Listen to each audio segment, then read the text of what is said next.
이번에는 세 번째 케이스인데요. 솔라윈드 공급망 해킹 공격입니다. 그래서 요거는 어떤 취약점인지 간단하게 설명하기 전에 솔라윈드가 어떤 건지를 간단하게 좀 소개를 해주세요. 솔라윈드는 미국의 그 네트워크 모니터링이나 IT 자산을 관리해주는 소프트웨어 회사예요. 그래서 이 솔라윈드에서 만든 제품 중에서 오리온이라고 하는 제품인데 전 세계에서 굉장히 많이 씁니다. 우리나라에도 뭐 KT라든지 삼성 같은 큰 회사들이 IT 인프라를 관리할 때 많이 쓰는 장비예요. 그래서 잘 모르시겠지만 글로벌로 굉장히 많이 이런 소프트웨어를 쓰고 있는 회사이기 때문에 이번에 올 초에 있었던 솔라윈드 사건은 엄청나게 파장이 클 수밖에 없었어요. 특히 솔라윈드는 미국의 국방성이나 법무부 같은 국가기관의 운영 IT를 관리해주는 소프트웨어를 많이 쓰고 있기 때문에 더 파급도 컸던 거예요. 물론 이제 우리나라에서는 뭐 국방부 내에서는 쓰진 않지만 미국 같은 경우는 이걸 많이 씁니다. 그래서 굉장히 리스크가 컸던 거고, 그리고 요 솔라윈드에 관련된 여러 가지 뭐 테크니컬한 것들은 워낙에 복잡하기 때문에 저희가 짧은 시간에 말씀을 드리기는 어렵고, 저희가 이번에 이 솔라윈드 공급망 해킹 공격에서 특별하게 주목한 부분이 있어요. 그게 뭐냐면 이 솔라윈드가 서프라이 체인 공격에 어떻게 보면 교과서라고 볼 수가 있는 게, 그 중에서 이 CNC 서버를 통신하는데 얘가 사용한 DNS 터널링 기법이 있어요. 그 기법에 대해서 설명을 좀 드려주려고 합니다. 네네. 그러면 어떤 그 방법이죠? DNS 터널링. 우선 지금 화면에 보시는 것처럼 전체적인 솔라윈드 서프라이 체인 공격의 하나의 그림을 저렇게 그려놨는데요. 여기 보시면 이제 순서가 있죠, 숫자가. 네네. 일단 어태커가 저 공격할 때 1번 보시면 이제 솔라윈드라고 하는 회사가 있는데, 이 회사가 전 세계에 엄청나게 많은 기업하고 기관에 자사 소프트웨어를 많이 배포하고 있습니다. 그래서 이 공격자가 솔라윈드의 로그인 체계를 무너뜨리고 침입을 해요. 그래서 솔라윈드 안에 들어갔고, 이 솔라윈드에서 얘네가 기본적으로 SS를 씁니다. 그래서 이 SS가 뚫리면 SS와 맞물려 있는 여러 가지 시스템들이 있는데 그 중에 소스 코드 저장소가 거기도 포함되겠죠. 그러면 저게 1번 보시면 공격자가 솔라윈드 그 회사를 해킹을 해가지고 일단 들어갔다고 치면, 이 회사에서 사용하는 소프트웨어가 18,000개가 있는데 거기에 이제 업데이트가 이루어져요.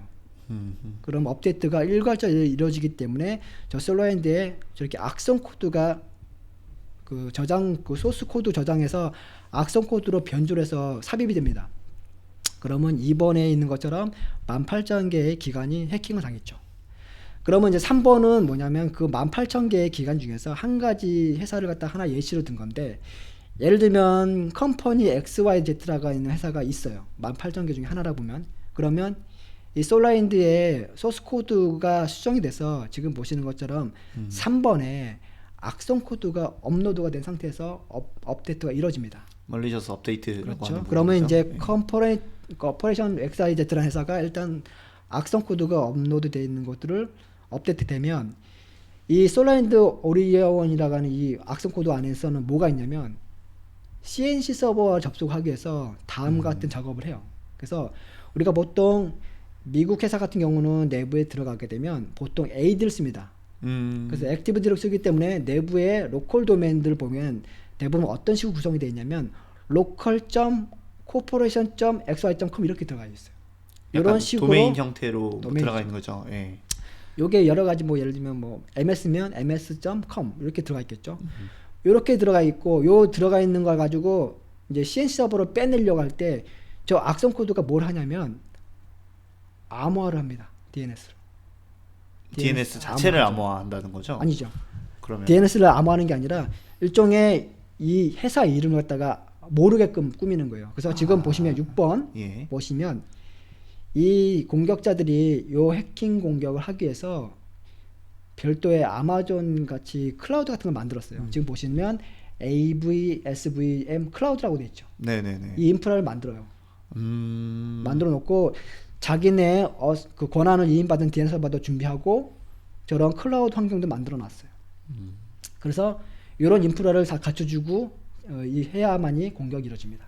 그래서 이렇게 커퍼레이션 XYZ라는 회사에서 만약에 저렇게 이제 해킹이 돼서 빼내게 되면 이 회사에서 C2 서버로 통신을 하려면 각 회사들마다 고유의 어떤 저런 CNAM을 부여받아야 돼요. 그러면 저 악성 코드가 저렇게 6번 암호화 시킵니다.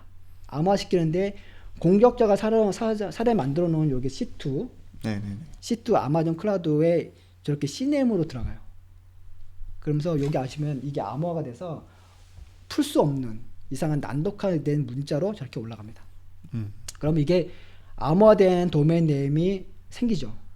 그러면 이제 그 회사 내부에서 아마 그 리커시브 DNS 서버가 있을 거예요. 그러면 네. 호스트가 이렇게 감염돼 가지고 DNS를 저게 쿼리했을 때 당연히 없겠죠. 저 도메인이. 그러면 리커시브는 저 도메인에 위임받는 DNS한테 던질 거예요, 쿼리를.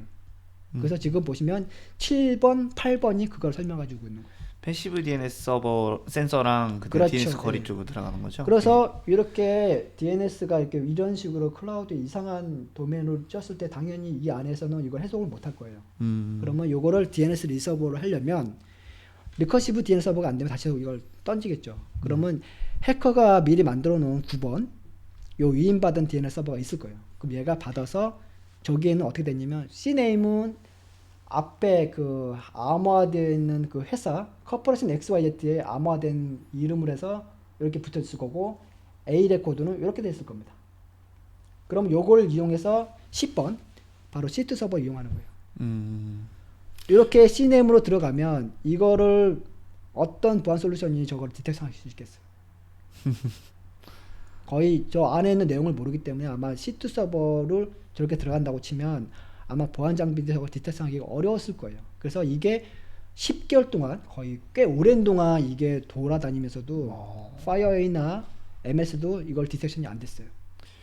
거의 그냥 그 정도면은 거의 APT 공격을 그렇죠. 했다라는 예. 그러니까 거랑 동일한 거네요. 이 공격이 이루어지기 위해서는 뭐 한두 명이 아니라 수백 명 내지는 수천 명의 인원이 동원이 돼야 되고요.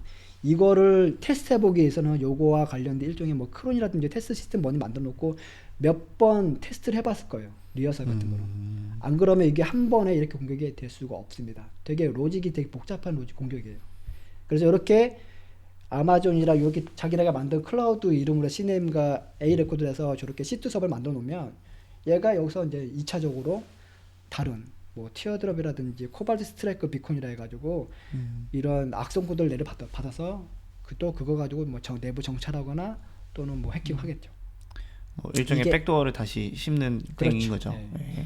그러면 이게 그럼 어떤 식으로 암호화가 풀리냐 보시면 저 12번 보세요. 12번 보시면 X파일로 나가는 저 도메인 있죠. 이게 이제 패시브 DNS 레코드라고 하는 건데 저걸 갖다가 풀어요. 풀면 디크립트 되면 원래 파일로 저렇게 번지가 되는 거죠.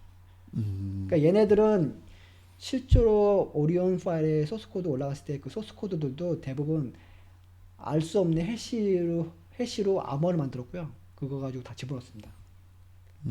그래서 저거를 갖다가 풀기 전까지는 이게 사실은 공격이 돌아다니를 알 수가 없었고 실제로 이게 이제 파이어웨이가 제일 먼저 자사가 운영했던 툴들이 유출됐었어요. 그때부터 파이어웨이가 뭔가 이상하다고 느끼고 내부 조사했죠. 그러고 나서 이런 식의 알고리즘, 이런 식의 메커니즘 가진 공격이 있다라고 하고 파이어웨이가 MS라든지 그다음 여러 개 회사들하고 협력을 맺으면서 이거 계속 공격을 했죠. 그래서 이런 보안 담당자들이나 보안 전문가들이 같이 협업을 해서 저런 메커니즘을 해서 DNS를 통해 가지고 저렇게 터널링으로 C2 서버를 통치했다는 게 이제 알려지게 된 거예요.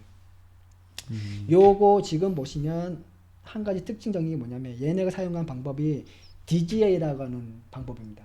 그러니까 다이나믹 DNS 제너레이터 해가지고 우리가 보통 그 보안 장비들이 IP 레벨이나 도메인 레벨 가지고 맞아요. 딱 디텍션 되면 잡아내는데 얘네들은 IP 레벨로 디텍션 되는 걸 탐지되는 걸 방지하기 위해서 앞에 도메인이 계속 바뀌어요. 동적으로. 그거를 DGA라고 합니다.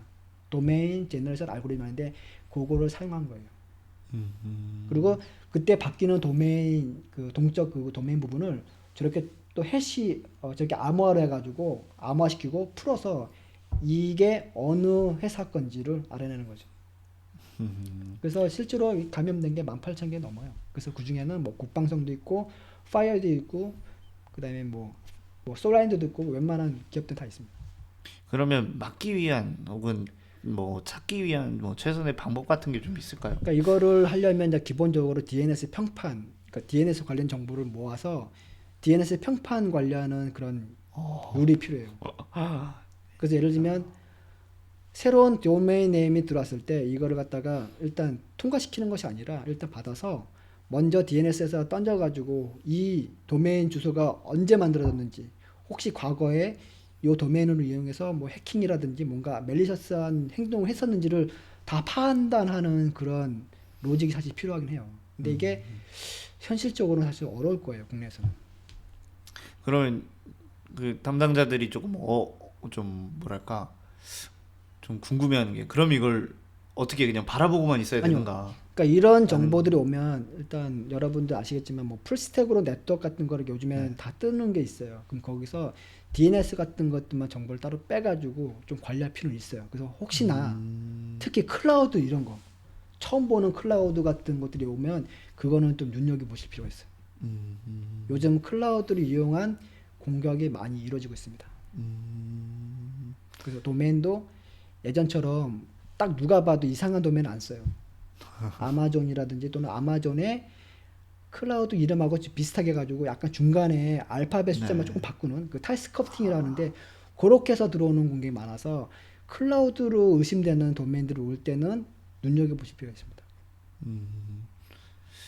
근데 뭐 보시면 아시겠지만 이 공격 자체가 수행을 하기까지는 좀 많은 시간과 노력이 좀 많이 필요한 부분이라서 어떻게 보면 수행하기도 조금 쉽지 않은 발견하기도 쉽지 않지만 수행하기도 쉽지 않아서 참 이거는 어려울 것 같아요.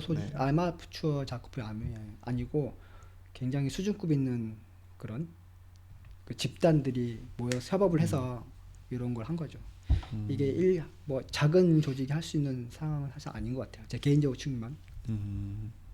그래서 저는 사실 이번에 그 솔라인드에서 여러 가지 기술 중에서도 특히 이 DNS 터널링 기법을 보고 앞으로도 이런 식의 그 터널링 이용해서 해킹을 통과하는 방법이 많이 생길 것 같은 생각이 들어서 요거를 꼭 한번 눈여겨 보시라는 차원에서 요거를 설명을 드리는 거예요. 혹시 뭐 현재 이 영상을 보시고 계시는 분이 이런 거는 이렇게 하면 되지 않을까요? 라는 의견이 있으시면 언제든지 댓글 달아주시면 저희가 한번 보고 또 답변이나 혹은 의견 공유하는 걸로 네. 하겠습니다. 그래서 오늘 저희가 준비한 거는 여기까지고요. 일단 1분기에서는 이렇게 좀 알아봤습니다. 벌써 4월입니다. 그래서 2021년도 이제 1분기가 지나갔는데 앞으로 안전한 보안 생활이 됐으면 좋겠습니다.